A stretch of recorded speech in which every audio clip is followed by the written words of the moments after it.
One of the first things that we learn when we begin learning NLP is usually rapport. That's a really basic, simple skill that really we already have innately. And it's calling attention to what we do when we're in rapport with someone. And that has to do with, a lot has to do with our matching and mirroring body posture with the person we're in rapport with.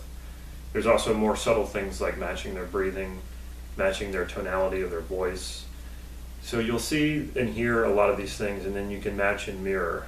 A common complaint with these things are that it's a lot to think of when you're trying to be in rapport with someone. You're focusing on their breathing, or you're focusing on matching up your body posture. And I'm a bit of a perfectionist, so when I was learning rapport, I would try to match and mirror the other person exactly what they were doing to the T. And what ended up happening was I was mostly practicing on people who didn't know I was practicing on them.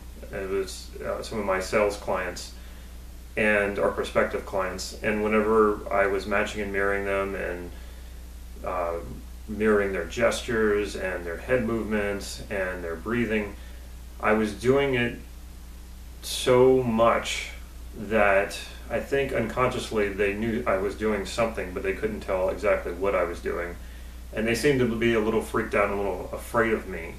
And needless to say, those appointments didn't last very long, and I didn't get any of those sales. So I tried harder.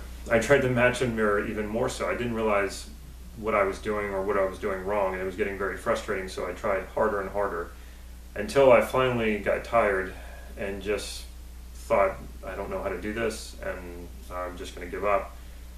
And I'm not one to give up, so I thought to myself, I'm just going to watch what they do.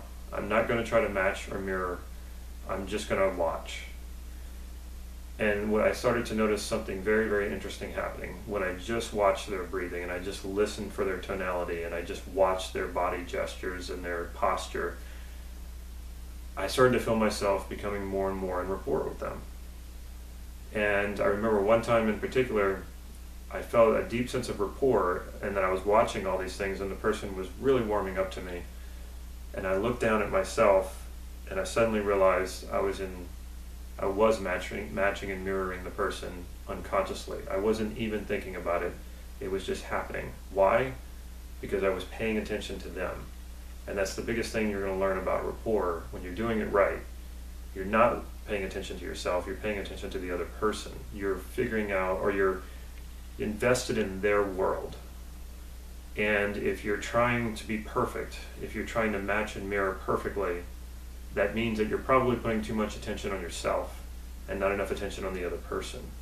And it's when you give that other person more than just your undivided attention, but noticing those little subtle things that most people don't notice, like the rate that they're breathing, the subtle little hand gestures or twitches in the eyebrows or the forehead, noticing how their tone changes when they're talking about different subjects, noticing those tiny little differences or those little subtleties.